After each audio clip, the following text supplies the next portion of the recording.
Good morning, everyone, and thank you so much for being here today. My thanks to Sheriff Witt, Chief Fadden, and Chief Hodges, not only for your presence here today, but for the work that you do every day to keep our communities safe.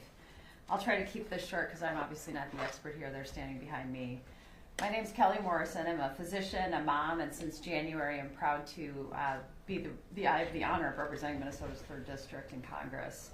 You know, since I've taken this role, I've had the pleasure of getting to know some of the many police and peace officers who protect and serve the 3rd District.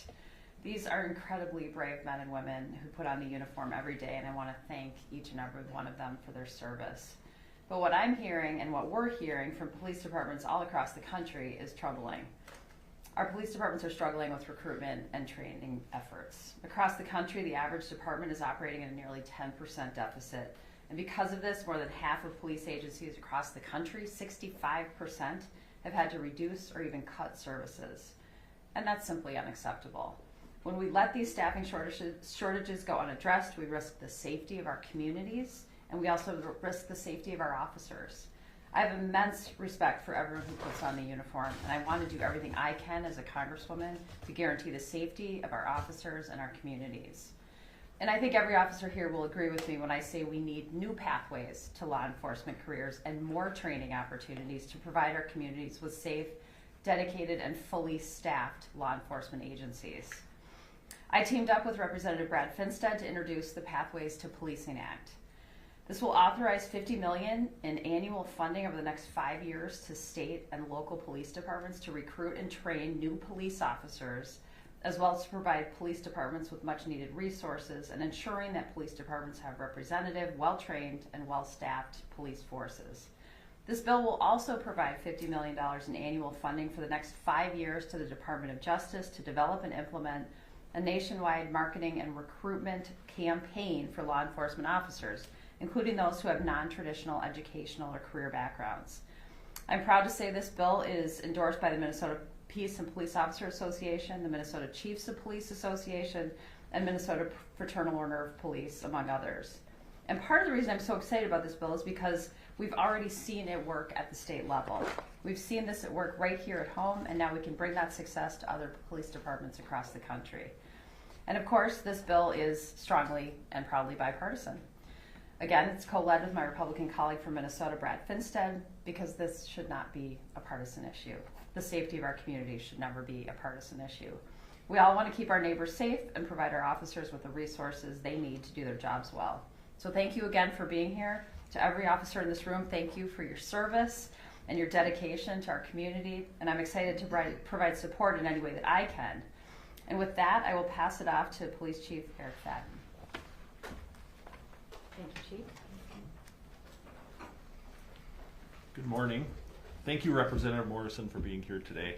And thank you all for being here and giving us an opportunity to speak briefly about the Pathways to Policing program. My name is Erik Fadden. I'm Public Safety Director for the City of Plymouth. Staffing has been one of the top challenges for law enforcement across the country. We're no different here in the City of Plymouth. To address this, we as a department have actively been seeking new ways to recruit candidates.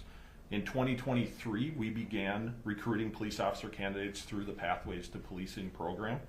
This initiative is designed to provide opportunities for individuals from non-traditional backgrounds to transition into a career in law enforcement. One of the key aspects of this program is removing financial barriers that often come with attending school while maintaining their current profession. It also helps attract potential candidates from other professions who may be interested in a career change later in life. The program offers a unique opportunity for our department to hire police officers with diverse life experiences, which I personally believe enhances their effectiveness as public servants. It also allows us to recruit locally from our own community here in Plymouth to ensure that our police force reflects the community that we're serving. Since we began to recruit through the Pathways to Policing program, we have successfully recruited 3 officers who are working the streets today. We will continue our efforts to recruit more candidates through this initiative. The Pathways to Policing program is a testament to our commitment to innovation and community engagement, and funding provided by this legislation will have a profound impact on public safety for communities struggling to recruit and retain quality officers and maintain adequate staffing on their police forces, which we're all experiencing. The program not only addresses staffing challenges, but also builds stronger, more inclusive forces in our communities. Thank you for your time, and now I'd like to introduce Bloomington Police Chief Booker Hodges to say a few words. First, thank everybody for coming. Thank you, Representative. Pathways to Policing program has been really important. As one of the largest law enforcement agencies in the state, we have been fully / overstaffed for the last 2 years, and a big reason for that is Pathways to Policing. About 1/6 of my department is Pathways candidates. So we've hired between 18 and 20 Pathways candidates in the city of Bloomington, and if it was not for this program, we would be having the same staffing issues as other people. Why is it important to continue this program? We've all seen that there's been some recent student loan changes out there. And in Minnesota, we have a college degree requirement to be a police officer. So to be able to allow someone who is making that transition or wants to do a career change to be a police officer to do that and make money and not incur debt is something that we can really count on to continue to build upon our law enforcement agencies throughout the state. And we're just looking forward to the continuation of this program, but I can't overemphasize enough how we have utilized this program in the city of Bloomington to have an agency that's not only fully staffed, but overstaffed. And like I said, about 1/6 of our department is Pathways folks. So with that, I will bring up the best sheriff in the country, Sheriff Dawanna Witt. Thanks, Booker. Good morning, everyone. Thank you, Chief Hodges. I am Hennepin County Sheriff Dawanna Witt. I'm honored to speak with you about what I believe is the most urgent issue in law enforcement: recruitment and retention. I serve as the Hennepin County Sheriff, and also I teach juvenile justice at Inver Hills Community College. Both roles give me a front row seat to the challenges and opportunities we face in building a strong and representative public safety workforce. My path to this profession was anything but traditional. I didn't grow up wanting to be in law enforcement. In fact, didn't like or trust law enforcement. My interactions weren't positive. My family interactions weren't positive. I didn't see people who looked like me or understood my community. After college, I went into family therapy, focusing on substance abuse treatment. That experience opened my eyes to how trauma, poverty, and system failures intersect with real lives. It also opened up my eyes thinking about when law enforcement go into homes of people experiencing experiences that they've never seen themselves or experienced themselves. Then in 1999, I heard that the Hennepin County Sheriff's Office was actively recruiting women, specifically women of color, to serve as detention deputies. That was long before DEI was a catchphrase, but something about that moment stuck with me. It felt like a chance to become what my family and I needed to see growing up from our law enforcement community. That decision changed my life, and it grounded my commitment to this work. Serving and protecting isn't just a slogan, it's a responsibility to show up as human beings, not just because of this uniform, not just because of this badge, but also showing people the human being that wear these uniforms and these badges. Today, I'm proud to lead an agency that truly reflects our community. Our workforce doesn't just mirror Hennepin County's diversity in terms of race or gender. We also bring people from a range of professional backgrounds, such as social workers, veterans, chemical dependency, family therapists, and people who work in mental health and youth services recovery programs. You see, we simply can't continue to recruit the way we did 20 or 30 years ago. We're looking for those non-traditional ways to bring people into this field, and the Pathways program is the way that we can do that. At the Hennepin County Sheriff's Office, our staffing levels are at the highest they've ever been. The progress that has been aided by Pathways and other similar programs to help fund our rigorous educational requirements, but there is so much more that is needed.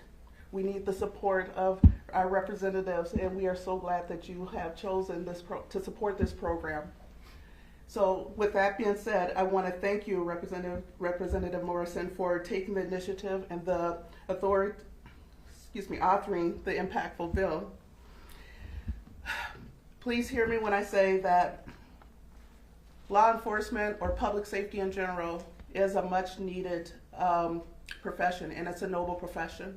And so as we have continue to have people that help advocate for this noble profession, we will continue to do our best as law enforcement leaders to make sure that we are working to improve our numbers. Again, not just recruiting, but retaining good people who have the heart of service. With that, I'll turn it back over to Representative Morrison. Thank you, Sheriff Witt, and thanks to these incredible law enforcement leaders that we are so lucky to have serve us here in the 3rd District. And with that, we'll take questions either from me or any of the officers. Is this a new program? Well, this has been done on the local level, as you heard from some of these sheriffs, but it has not been done nationally yet. Representative Phillips, my predecessor, also introduced this legislation, so it has been around. 50 million doesn't sound like much. I mean, it's a lot of money, but will that be divided equally among the states or by population? It's a competitive grant program. And so, is that enough money, do you think? Well, it's a start. It's better than $0, right? And it's $50 million for the advertising campaign, the marketing campaign, and then $50 million to support the candidates in different ways. And that amount gets divided amongst the states. It's a competitive grant program, so you have to apply for it. What's the hope Minnesota would get, or Minnesota police departments? Well, I'd ask the officers here, but I think we make a great case, Yeah. as other states would too. But we need to start somewhere, and I think this would be a great way to start showing how to support people who want to go into law enforcement and support them in that career shift. If that is, yeah, go ahead. How confident are you that this will become law?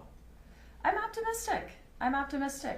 We're living in some pretty interesting and hyper-partisan times, to say the least. But I think most people agree about the importance of good law enforcement.